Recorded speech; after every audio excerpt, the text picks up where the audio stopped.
Dos mujeres, un camino, es el destino que ahora tiene para mí. La vida son dos penas que me matan, que desde el fondo de mi alma brota.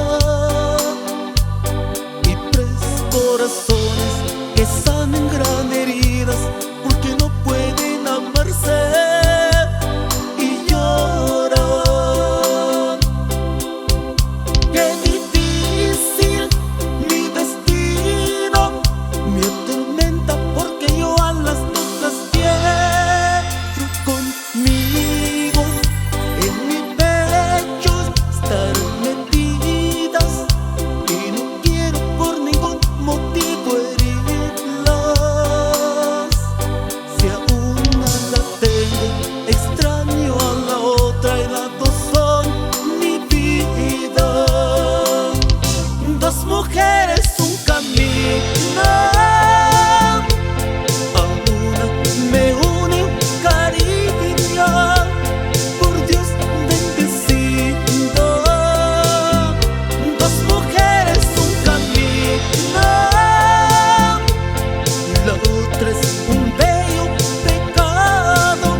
Te han visto llorar, me han llegado rumores que frecuentas los sitios donde hablamos de amores, que pareces nerviosa, que te duele la risa, y si alguien me nombra, te despides deprisa.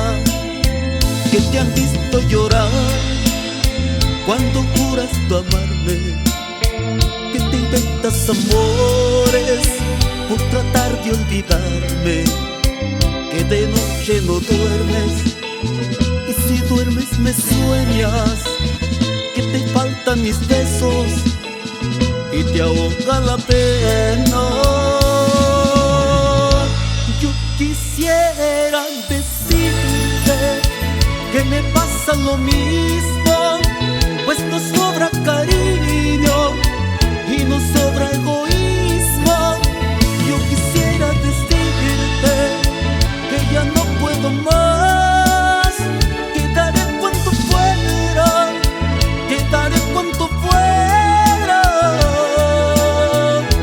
por volver a empezar. La realidad purépecha.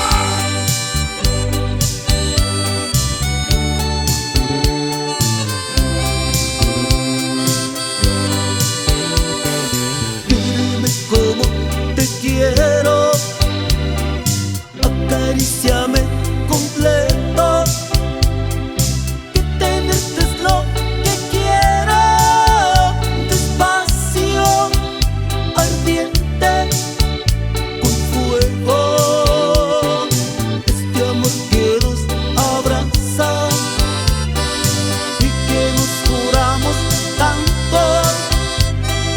Si la muerte nos separa del cielo, te canto, te amo, pero hoy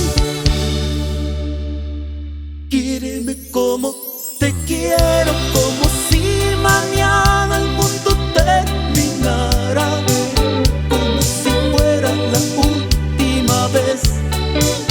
Entre tu cuerpo me quiero